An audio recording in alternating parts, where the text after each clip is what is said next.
अस्सलाम वालेकुम नाजरीन, मैं हूं नईम कुरैशी। नाजरीन, एक बार फिर इस मुल्क के गरीब अवाम पर पेट्रोल बम गिराया गया। और पेट्रोल चूँकि एक ऐसी चीज़ है कि जिसकी कीमत जब बढ़ जाती है तो दीगर तमाम अशिया की कीमतें भी बढ़ जाती हैं।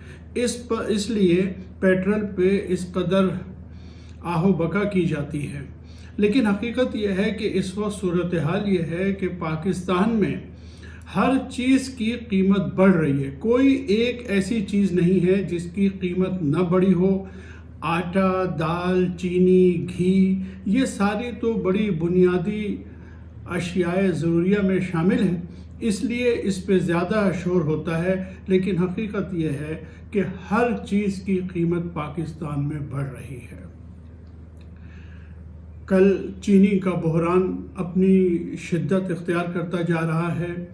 आज सूरत हाल ये है, आज जबकि 5 नवंबर का दिन है, आज सूरत हाल ये है कि पेशावर और कोयटा में चीनी जो है वो 150 रुपए किलो फ़रोख्त हो रही है, जबकि कराची में 145 रुपए।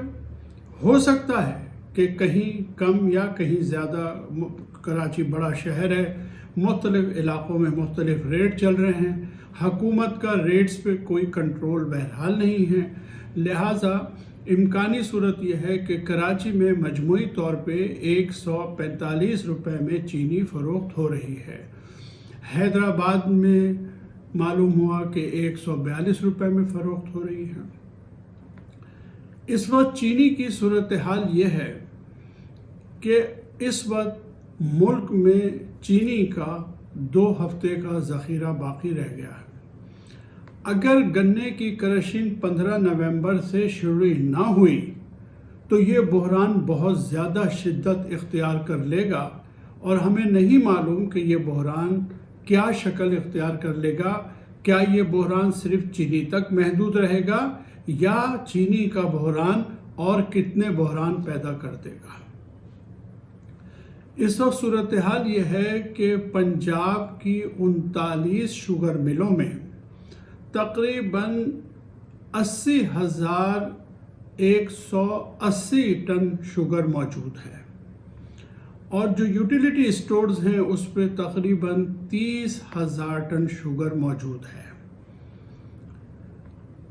अगर, जैसे मैंने अर्ज़ किया कि अगर 15 नवंबर तक गन्ने की क्रशिंग शुरू नहीं हुई, जिसकी उम्मीद कम नज़र आ रही है, तो फिर ये बहरान मज़ीद शिद्दत इख्तियार कर लेगा।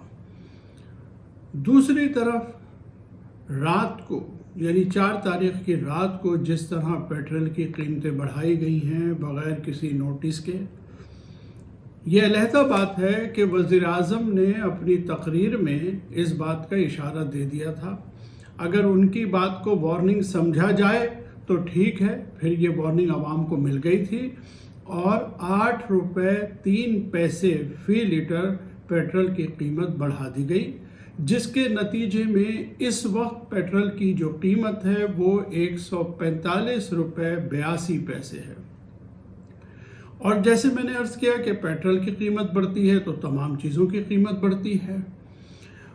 मैं बार बार अपनी वीडियोस में ये कहता रहा हूँ कि हुकूमत का बुनियादी तौर पे ना तो माफियाज पे कोई कंट्रोल है और कीमतों का कोई मैकेनिज़्म भी हुकूमत के पास नहीं है। सिर्फ इल्ज़ाम तराशी के ज़रिए अगर आप मसला हल कर सकते तो ये मसला बहुत पहले हल हो जाता। लेकिन हम अब इस नतीजे पर पहुंच गए कि हकीकत ये कि हुकूमत के पास कोई भी मैकेनिज़्म नहीं है और कोई तरीक़ाकार नहीं है कि ये महंगाई कम हो सके।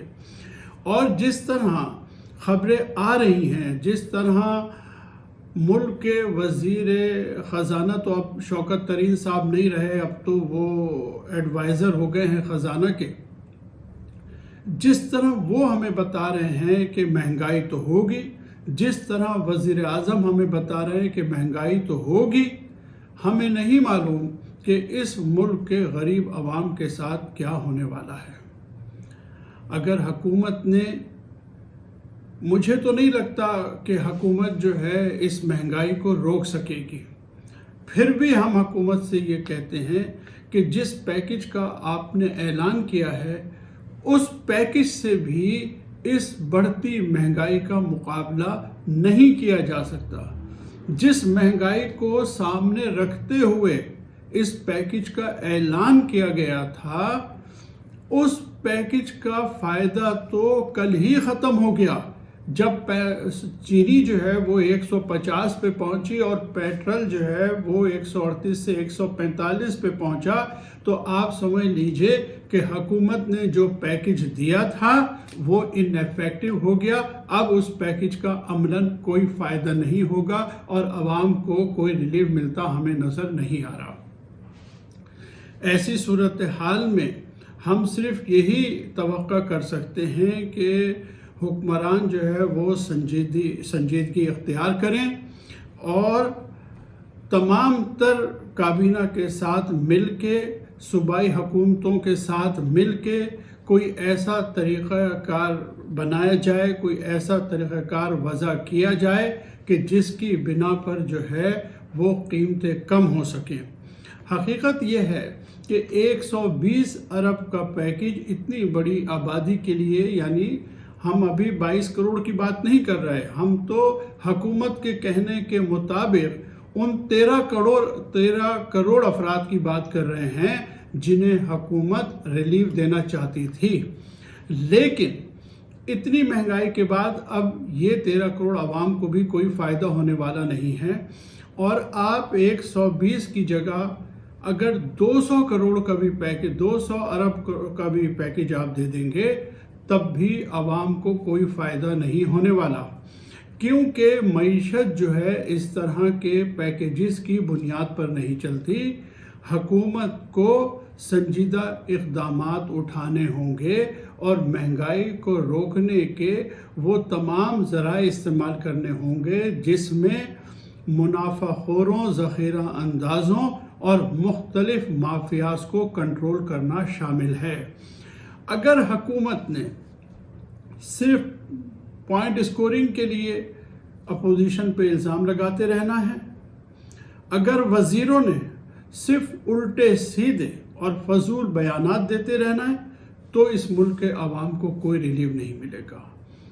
میں وزیر اعظم پاکستان عمران خان سے درخواست کرتا ہوں کہ آپ اور آپ کی کابینہ عوام کے مسائل کی جانب سنجیدگی اختیار کریں، اور معاملہ تقریروں سے بھی حل ہونے والا نہیں ہے، معاملہ نصیحتوں سے بھی حل ہونے والا نہیں ہے۔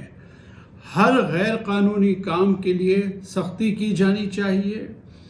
لوگوں کو، جو لوگ ان کاموں میں ملوث ہیں، انہیں قرار واقعی جب تک آپ سزا نہیں دیں گے، قیمتوں کو ایک جگہ پہ رکھنے کا کوئی میکانزم اگر آپ نہیں بنائیں گے تو پھر آپ اس طوفان کا مقابلہ نہیں کر سکیں گے، اور ایک وقت ایسا جلد آنے والا ہے جب عوام کا صبر کا پیمانہ لبریز ہو جائے گا۔ اس وقت یہ جو اشرافیہ ہے، جو ملک کا طاقتور طبقہ ہے، میں آپ کو وارن کر رہا ہوں، آپ کی زبان میں کہتا ہوں کہ یہ دھمکی نہیں ہے، اٹس اے وری، کہ اگر آپ نے لوگوں کے مسائل نہیں کیے تو لوگوں کی یہ طاقت آپ کے خلاف طوفان بن جائے گی۔